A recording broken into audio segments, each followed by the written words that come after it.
Hello, അസ്സലാമു അലൈക്കും. അപ്പോൾ ഇന്നത്തെ വിശേഷം എന്ന് പറയുന്നത് നവംബർ 20 ഒമാനിലെ 55ാമത്തെ നാഷണൽ ഡേ ആണ്. അപ്പോൾ അതിൻ്റെ ഒരു ആശംസ പറയാമെന്ന് വെച്ചിട്ട് വന്നതാണ്.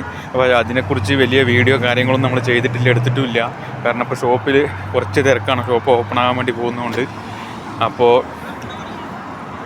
ഒമാൻ എന്ന് പറയുമ്പോൾ തന്നെ ഒന്ന് നല്ല വൃത്തിയുള്ളൊരു രാജ്യം. എല്ലാ രാജ്യങ്ങളെയും അപമാനിക്കലിട്ടാണ്. എനിക്കറിയുന്ന ഒമാനെക്കുറിച്ച് മാത്രം പറയുകയാണ്.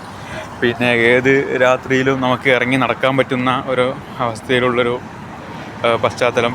പിന്നെ ഓരോ സ്ഥലങ്ങളിലും ചെറിയ ചെറിയ ഡപ്പികൾ വെച്ചിട്ടുണ്ടാകും. വലിയൊരു അത് അതിൽ നമുക്ക് വീട്ടിലാണെങ്കിലും ഷോപ്പിലാണെങ്കിലും എന്ത് കച്ചവടം ഇട്ടാൽ അന്നത്തെ ദിവസം തന്നെ ഗവൺമെൻറ്റിൻ്റെ സ്റ്റാഫുകൾ വന്ന് അതെല്ലാം എടുത്തുകൊണ്ട് പോകും. ഭയങ്കര വൃത്തിയും കാര്യമാണ്. പിന്നെ കേരളത്തോട് ഭയങ്കര സാമ്യമാണ്. ഞാൻ നിൽക്കുന്ന സ്ഥലത്ത് കുറച്ചേ ഉള്ളെങ്കിലും കുറച്ച് സലാല ഭാഗത്തേക്ക് അങ്ങോട്ടൊക്കെ പോകുമ്പോൾ ഭയങ്കരമായിട്ട് ഒരു കൊച്ചു കേരളം തന്നെയാണ്. കേരളത്തിലെല്ലാം തെങ്ങും മാങ്ങയും എല്ലാ സാധനവും അവിടെ ഉണ്ടാവും. പിന്നെ നമ്മുടെ ഒമാൻ നാഷണൽ ഡേ ആകുമ്പോൾ നമ്മുടെ നാട്ടിലെ പോലെ സ്വാതന്ത്ര്യദിനത്തിൽ ത്രിവർണ്ണ പതാകൻ്റെ ചെറുതും വലുതുമായ കൊടികൾ, കണ്ണടകൾ, ഡ്രസ്സുകൾ, തലവയ്ക്കുന്ന തൊപ്പി പോലത്തെ കാര്യങ്ങളൊക്കെ ഇവിടെയുണ്ട്. അപ്പോൾ അതുമാത്രം ഒന്ന് കാണിച്ചു തരാം നാഷണൽ ഡേ ആയതുകൊണ്ട്.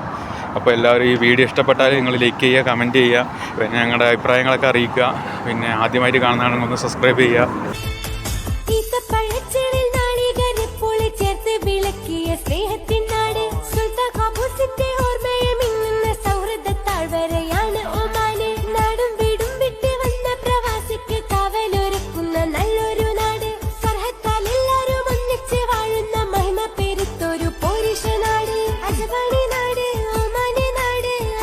നല്ലൊരു വീഡിയോ ആയിട്ട് വീണ്ടും കാണാമെന്നുള്ള പ്രതീക്ഷയോടെ ഇൻഷാ അല്ലാഹ്.